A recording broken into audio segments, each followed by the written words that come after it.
Here's some important information about Canada's Economic Response Plan that was announced this morning, March 18th, for income support for individuals.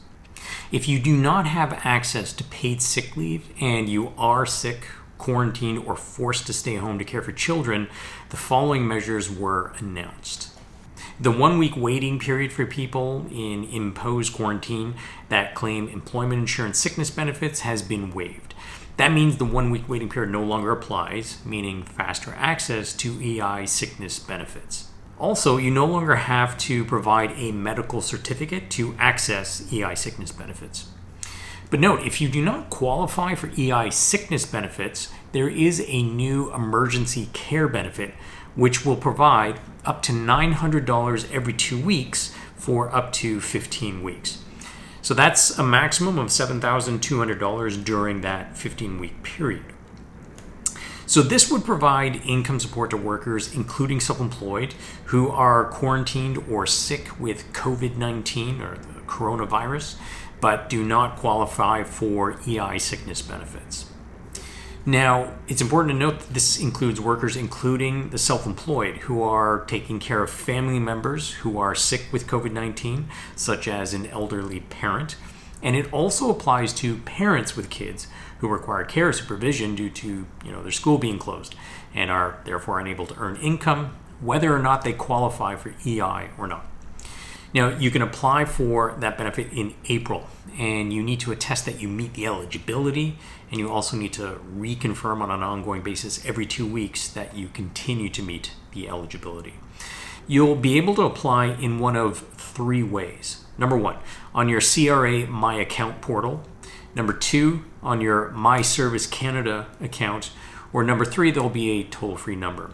I don't know what that number is yet. It's not publicly available, but it's going to be, and I'll assume that it'll be on the canada.ca website if you look under the COVID-19 bulletins.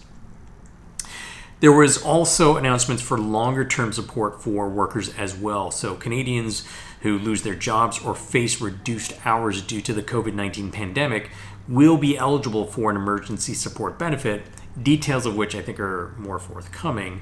And there will be an EI work-sharing program which provides EI benefits to workers who agree to reduce their normal working hours. Again, more details are forthcoming. I didn't really find a lot of the details, but one of the things that they did note was the eligibility of the work-sharing benefit would be extended to as long as 76 weeks. So it would truly be more long-term, being about 1.5 years, according to the initial details. For low and modest income families, there will be additional measures as well.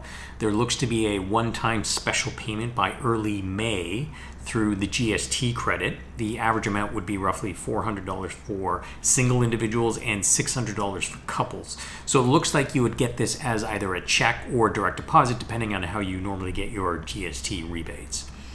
If you have children and you're receiving the Canada Child Benefit, it looks like you'll also get a $300 payment per child, and again in May. The government gave an example of how these 2 measures combined, the GST credit bump and the Canada Child Benefit bump, would look for a single parent with 2 kids. If you had low to modest income, single parent, 2 kids, you're looking at approximately $1,500 coming to you in May.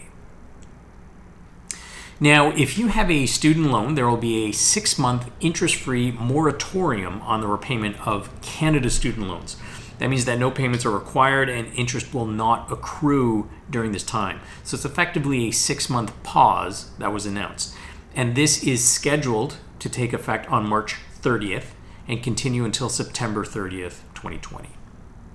Now, one thing to keep in mind, if you are able to take the payment you would have otherwise made towards your Canada student loan and put that into perhaps a savings account, that'll help you bolster your financial position during this time.